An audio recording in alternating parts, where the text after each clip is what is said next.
तो hello guys, my name is Rohit Shrivastava और हम स्टार्ट करने जा रहे हैं pair of linear equation in two variable. तो एक एक करके चीजों को समझेंगे। Pair of linear equation in two variables क्या होता है, इसका कहाँ यूज है और हमें कैसे कैसे आगे लेके जाएंगे। तो चलिए देखते हैं pair of linear equation two variable को। तो जैसे कि आपको दिखाई दे रहा होगा, जो मैंने बोर्ड पे लिखा है उसको हम एक करके समझेंगे और कुछ मैं आपको एग्जांपल भी कराऊंगा, जिससे आपको जो पूरा का पूरा जो टॉपिक है पूरा का पूरा क्लियर हो जाएगा। तो चलिए गाइस देखते हैं। तो जैसे कि आपको पता है pair of linear equation two variable, pair का मतलब क्या होता है? पेयर का मतलब होता है जोड़ा, और लीनियर इक्वेशन का जोड़ा जो इक्वेशन की फॉर्म में होगा। तो देख, जैसे कि हम बात करते हैं इक्वेशन है, लेकिन ये पेयर ऑफ लीनियर इक्वेशन नहीं है, ये सिर्फ लीनियर इक्वेशन है। लीनियर इक्वेशन आपको कैसे पता चलेगा कि ये लीनियर इक्वेशन है या नहीं है? तो इसके लिए मैं आपको बताना चाहूंगा, जिसकी हाईएस्ट डिग्री 1 होती है उसे हम बोलते हैं लीनियर इक्वेशन। जैसे कि आपको दिखाई दे रहा होगा यहाँ पे 2 वेरिएबल्स, जैसे कि x है और दूसरा y है। ये कितने वेरिएबल्स हैं? ये हैं 2 वेरिएबल्स, और इनकी हाईएस्ट डिग्री कितनी है? इन दोनों की हाईएस्ट डिग्री है वो है 1। अगर किसी की हाईएस्ट डिग्री 1 होती है तो उसे हम बोलते हैं लीनियर इक्वेशन। चलिए, तो ये चीज आपको समझ आ चुकी है। Where a b and c are real number. ये रियल नंबर क्या होते हैं?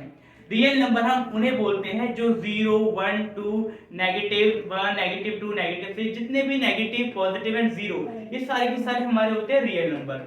और जो a, b और c ये रियल नंबर ही होंगे जो इक्वेशन में आगे लगते हैं, और जो x और जो y है उसे हम बोलते हैं वेरिएबल्स। ठीक है।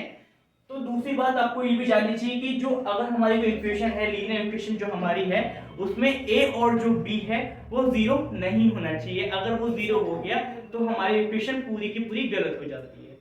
ओके, तो जिसके लिए मैं आपके सामने कुछ एग्जांपल लेकर आया हूं। इस एग्जांपल का बच्चे समझना, फिर आपको लीनियर इक्वेशन प्रॉपर तरीके से क्लियर हो जाएगी।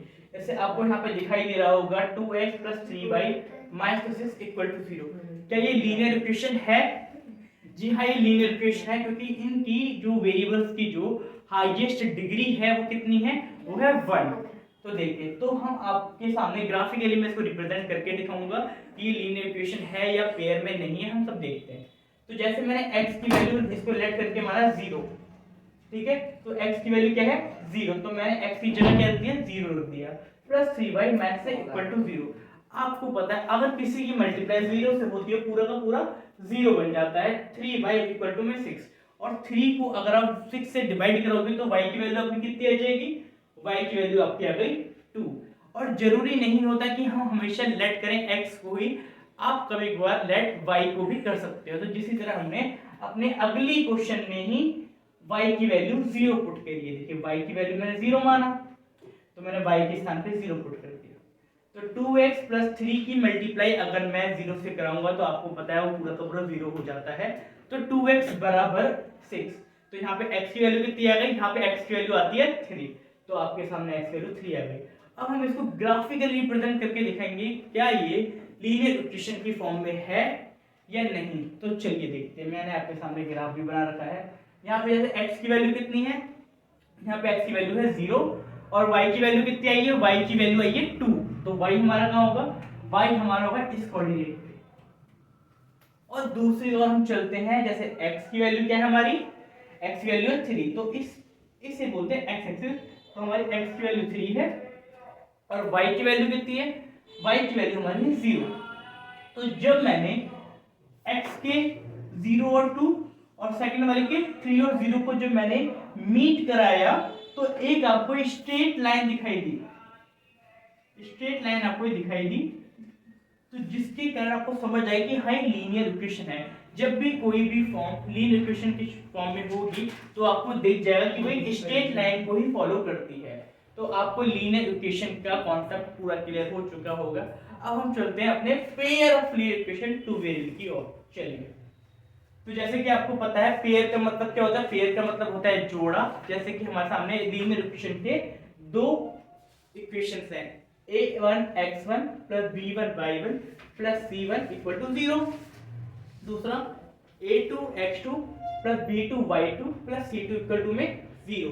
तो ये है हमारी pair of linear equation two variable. और इसके कुछ कॉन्सेप्ट भी होते हैं, जैसे आपके सामने लिखा है इंटरसेक्टिंग लाइंस क्या होती है, पैरेलल लाइंस क्या होती है और कोइंसिडेंट लाइंस क्या होती है। तो एक एक करके हम तीनों के बारे में जानते हैं। चलिए पहले हम बात करते हैं इंटरसेक्टिंग लाइंस के बारे में। तो इंटरसेक्टिंग लाइंस क्या होती है, a1 अपॉन में a2 is not equal to b1 upon में b2।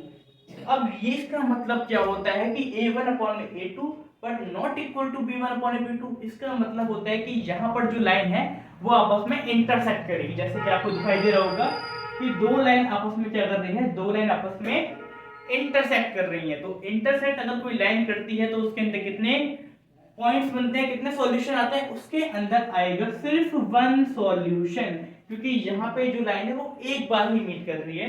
तो अगर कोई लाइन एक बार ही मीट करती है तो उसके कितने सॉल्यूशन बन रहे हैं, उसका बन रहा है वन सॉल्यूशन। उसे हम यूनिक सॉल्यूशन भी बोलते हैं। अब चलते हैं दूसरी ओर, इसे बोलते हैं पैरेलल लाइंस। पैरेलल लाइंस क्या होती है, पैरेलल लाइंस का फॉर्मूला होता है a1 अपॉन में a2 is equal to b1 upon में b2 but not equal to c1 upon में c2। अब इसको हम कैसे समझेंगे, इसको समझेंगे पैरेलल लाइंस की फॉर्म में। मतलब आपको दिखाई दे रहा है कि कोई जो दोनों लाइन से ये दोनों लाइन से L1 और L2 क्या आपस में मीट कर रही हैं?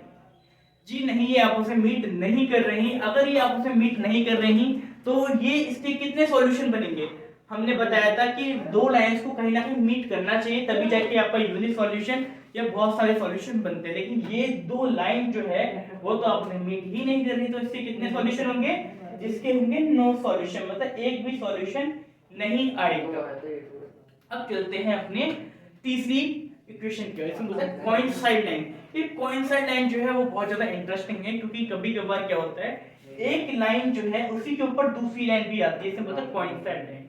इसमें क्या होता है, फिर आपको चीजें समझ आ चुकी हैं कि अगर एक लाइन के ऊपर दूसरी लाइन आ रही होगी तो इसमें कितने सारे पॉइंट्स बनेंगे, उसमें बनेंगे बहुत सारे पॉइंट्स। जैसे कि हर पॉइंट पे कहीं ना कहीं लाइन कर रहा होगा। तो कोइंसाइड लाइन का जो फॉर्मूला होता है वो होता है a1 अपॉन में a2 is equal to b1 upon में b2 is equal to c1 upon में c2। तो हम चलते हैं अपने एग्जांपल्स की ओर, जिसके सामने मैं अपना कुछ एग्जांपल्स लेकर आता हूं। पहला हमारा एग्जांपल है यूनिक सॉल्यूशन पे।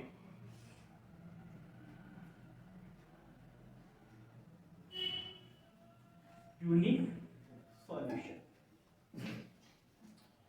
यूनिक सॉल्यूशन का जैसे हमें पता है कि यूनिक सॉल्यूशन क्या होता है। यूनिक सॉल्यूशन हमारा होता है a1 अपॉन में a2, a1 अपॉन में a2 but not equal to b1 upon में b2। तो मैं कुछ इक्वेशंस लिखूंगा और हम चेक करेंगे क्या ये यूनिक सॉल्यूशन है या नहीं। चलिए 2x plus 3y plus 4 equal to 0, 5x plus 8y plus 9 equal to में 0। अब हम इसको चेक करेंगे क्या ये यूनिक सॉल्यूशन की इक्वेशन है या नहीं। तो चलिए a1 हमारा क्या है, a1 हमारा क्या है, a1 हमारा है 2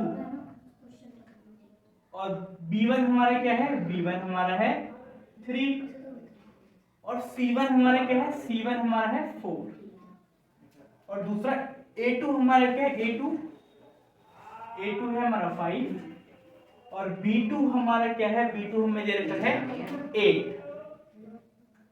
और c2 हमारा कितना है, c2 हमारा है 9। अब हमें इसे चेक करना पड़ेगा क्या ये यूनिक सॉल्यूशन है या नहीं। तो चलिए a1 अपॉन में a2 is not equal to b1 upon में b2 होना चाहिए। चलिए तो a1 आपको कितना है 2 और a2 आपको कितना है 5 और b1 आपको कितना है 3 और b2 आपको कितना है 8। क्या ये दोनों आपस में इक्वल आ रहे हैं? नहीं, ये आपस में इक्वल नहीं आ रहे, तो ये हमें आ रहा होता है यूनिक सॉल्यूशन। तो इसके अंदर कितने सॉल्यूशन बनेंगे, वन सॉल्यूशन। कितने ये बनेंगे ना, वन सॉल्यूशन। तो ये था हमारा यूनिक सॉल्यूशन का एग्जांपल। अब हम चलते हैं नो सॉल्यूशन के एग्जांपल पे। चलिए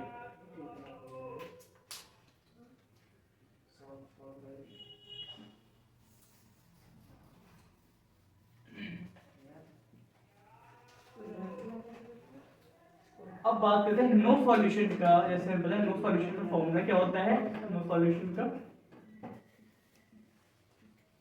नो सॉल्यूशन का इसे हम पैरेलल सॉल्यूशन भी बोलते हैं। a1 अपॉन में a2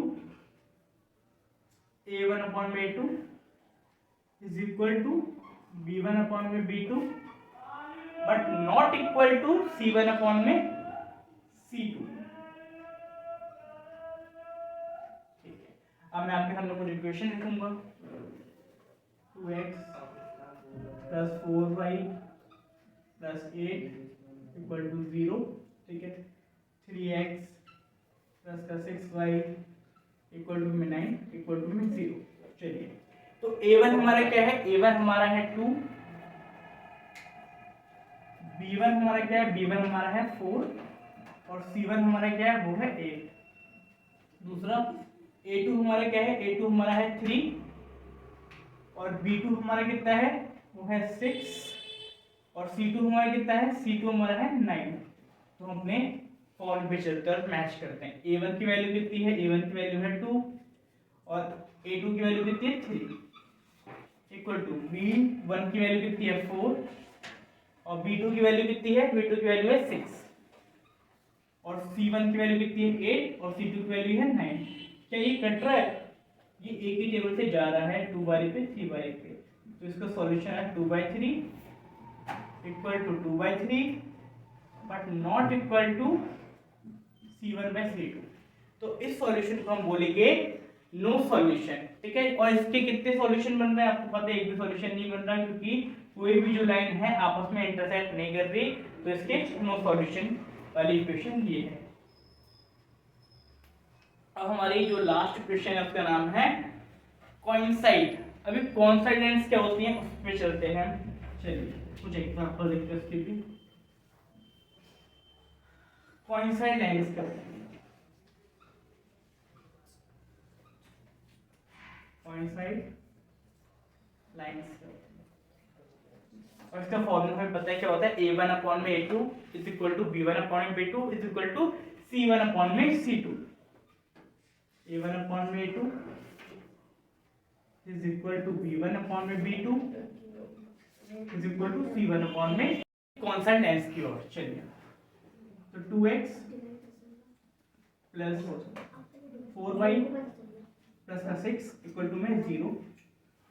ठीक है, यहाँ पे 4x प्लस का 8y प्लस का 12 इक्वल टू में 0।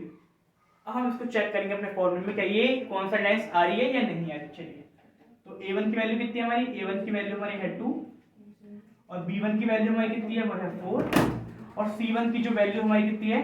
वो है 6 और a2 की जो वैल्यू है वो हमारी है 4 और b2 की जो वैल्यू है वो हमारी है 8 और c2 की जो वैल्यू वो हमारी है 12। तो इसको आप चेक करिए। 2/4 इक्वल टू में 4/8 इक्वल टू में 6/12। क्या ये इक्वल है आपस में? तो इसे कट करते हैं 1/2 इक्वल टू में 1/2। तो ये जो तीनों की तीनों चीजें आपस में आ रही हैं इक्वल, तो इसे हम बोलेंगे कोइंसाइड लाइंस बोलेंगे। तो इसके कितने सॉल्यूशन हुए? इसके हुए इनफाइनाइट मैनी सॉल्यूशन। तो हमने अपनी तीन इक्वेशंस को अच्छे से कवर कर लिया और एक एक एग्जांपल के साथ कवर किया ताकि हमें कोई प्रॉब्लम ना हो। तो ओके गाइस, वाचिंग।